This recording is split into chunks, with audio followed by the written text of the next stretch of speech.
Всем привет! С вами Алексей Карташов. Сегодня я вам расскажу опыт использования GSM-сигнализации от компании Falconeye iTouch. GSM-сигнализация работала у нас около 2 лет. Сигнализация вышла из строя после того, как был большой скачок напряжения в квартире. В данной GSM-сигнализации было выявлено больше плюсов, чем минусов. Первый плюс – постановка и снятие с охраны различными способами. Второй плюс – GSM-сигнализацию можно использовать как телефон. Третий плюс – это до 50 беспроводных датчиков можно запрограммировать в контрольную панель. Хорошая работоспособность при отрицательных температурах. Первый минус – это частые ложные срабатывания датчика движения. При разряде одного датчика GSM-сигнализация пишет на телефон разряд аккумулятора в датчике, но не пишет, какая зона и какой датчик. Все эти минусы незначительные. Устройство пришло в негодность, его надо утилизировать. Протестируем GSM-сигнализацию с высоты падения 2 метра.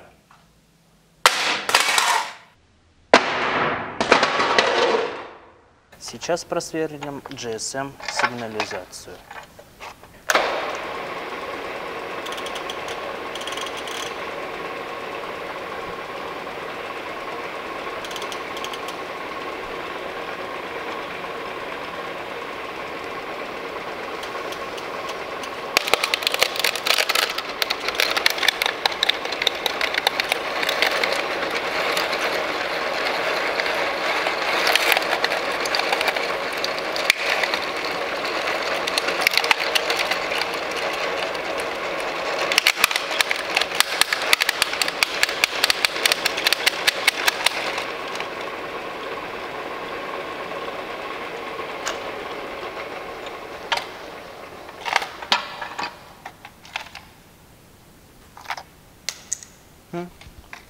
Модуль GSM выпал.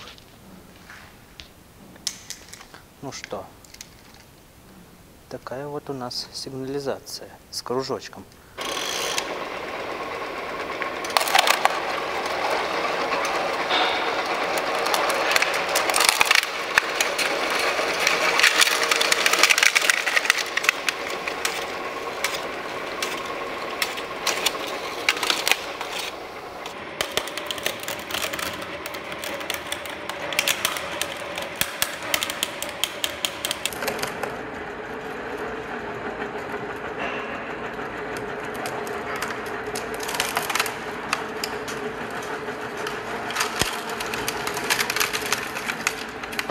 Мы немного починили данную контрольную панель GSM-сигнализацию, теперь отправляем ее под пресс.